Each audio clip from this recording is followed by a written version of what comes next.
Wow. Well, I'm getting better at this every day. Yeah. And I think Ask and It's Given is the best book I've ever read in my life, and I've read a lot of books. The power of that book is those 22 processes are all about calibrating from where you are to a better place. That's what every process is. Yeah. Yes, and I've done the processes. Yeah. And I've had good feelings coming out from the processes, lots of good feeling. I love the appreciation word because that's exactly on target with my inner being. Well, when you are in the mode of appreciating, you are calibrated to all of your power. So my question is, how do you see the presence of something as opposed to the absence? This is exactly what we're talking about already here. I want this, but it isn't here yet. So how do I calibrate to its presence when its absence is so obvious to me? It's not that it isn't here yet, it's somebody else got it.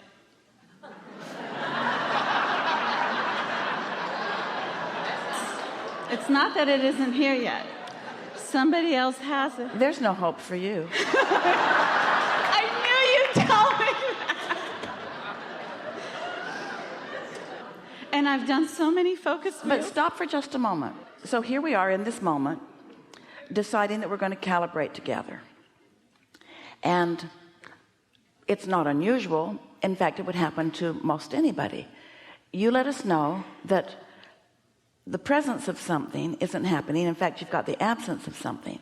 But then when we started to massage it a little bit, you deliberately calibrated it in opposition to what you want. You said, not only is it not here, someone else got it. Now that was a deliberate calibration against yourself, against your desire, and that's why that statement felt worse than the previous statement. As you calibrate away from what you want, it gets feeling worse and worse and worse, more and more and more intense. That's where I'm at.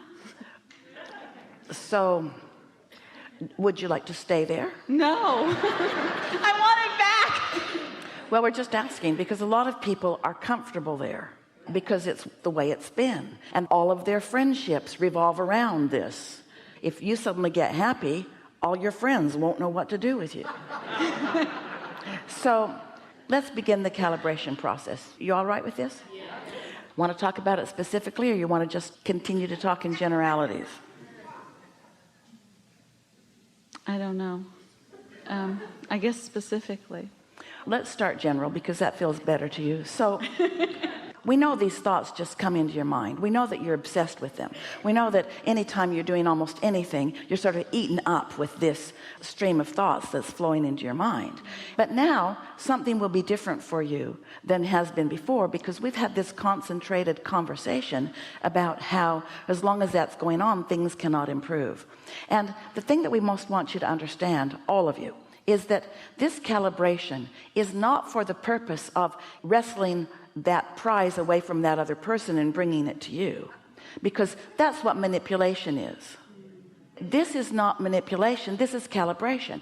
This is calibrating to your power, to your highest good, to your feeling of clarity, to your feeling of who you really are. It's to cause you in your physical form to be a more consistent point of attraction to what you want.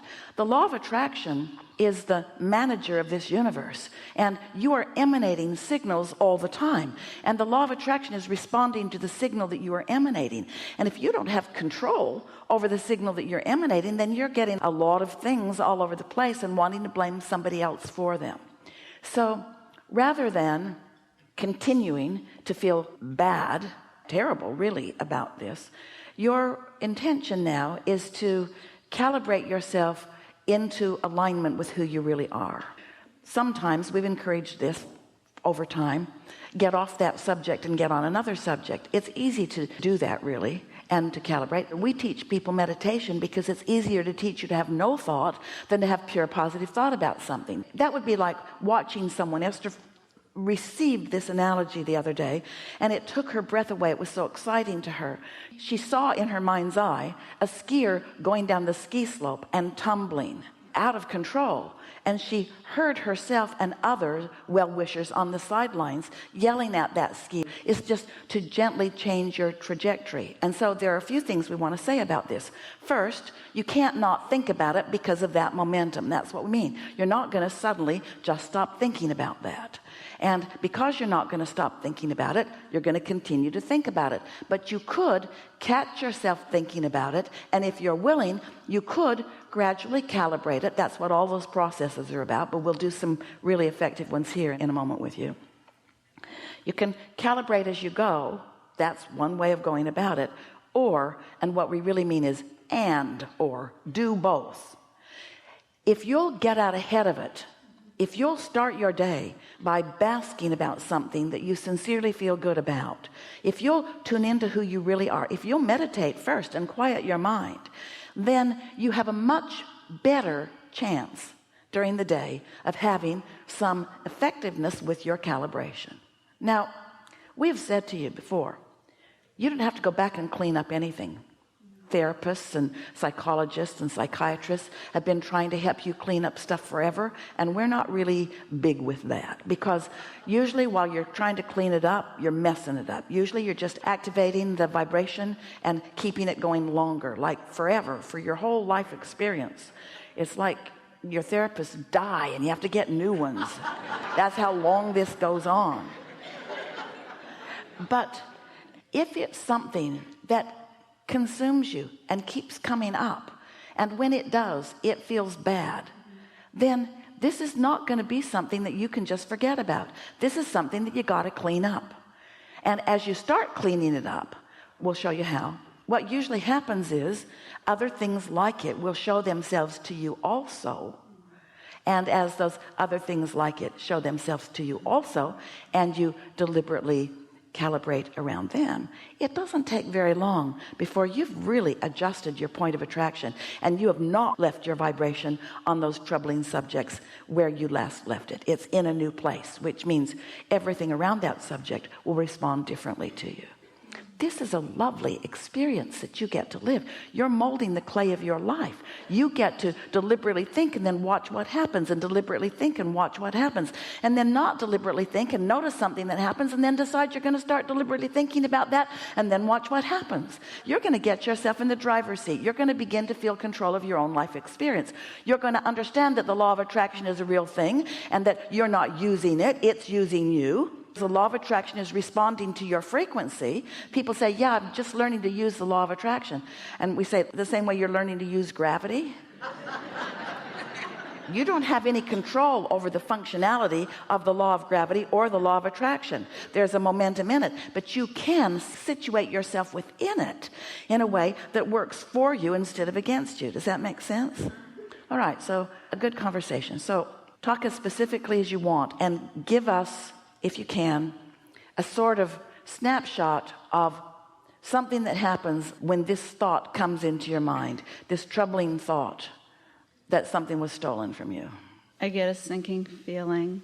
We understand the feeling, but what was the thought that caused the feeling? Because there's always a thought. Oh no. Oh no what? Oh no. Well, there was a thought before that one. It always happens to me like this. What always happens to me like this? Somebody always gets what I want. Somebody else always gets what I want. So, all right. I'm not good enough for it. Now, don't get carried away here.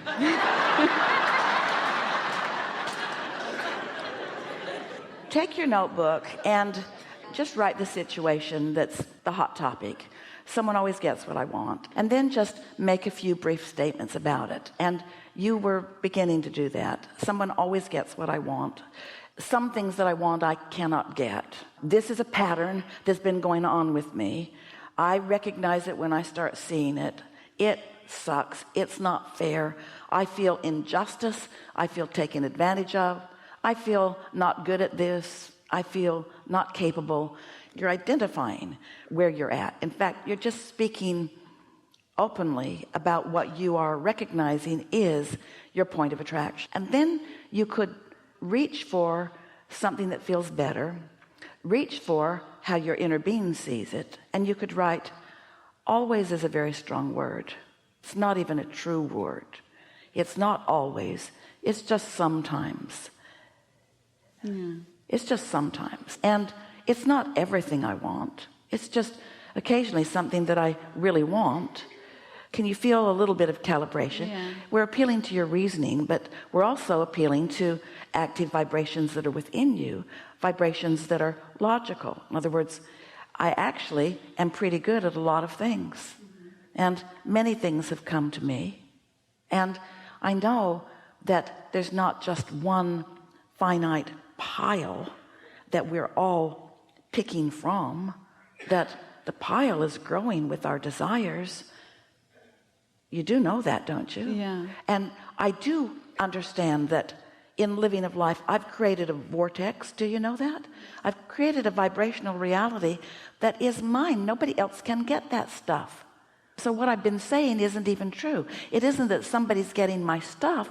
It's that I'm not moving toward my stuff for some reason. I'm not letting myself get my stuff. I'm not letting myself get my stuff. Why am I not letting myself get my stuff? It's my stuff. Nobody else can get my stuff. Why am I not letting myself get my stuff? Because I've decided that those people over there are going to get my stuff. How dumb is that? You're saying this to yourself. That doesn't even make any sense. Nobody's getting my stuff. That's just been a sort of shortcut reasoning that doesn't work for me. I'm not going to calibrate to that. I'm calibrating to my strengths, not my weaknesses, to my wholeness, to my clarity, not to my confusion. Now, that might be all that you want to do in one sitting. And it's enough. That's enough that with just that much logic and desire to feel better, once you get the flow of that, it's like thoughts that your inner being is thinking about this begin to flow into your mind too. You actually begin feeling that wholeness. And then as you walk away from it, put your book down and go attract something else that bothers you. For a while it may be like that. Esther got her book out 100 times a day for a while. Every time she turned around there was some other little thing that she could calibrate on, till she reached the point, oh good, something to calibrate about. She said, I hope I'm not looking for trouble because it's so much fun to calibrate around it. So put your book down and just know this. You're in a different point of attraction now because of that brief, intentional recalibration toward what your inner being knows. Does that make sense?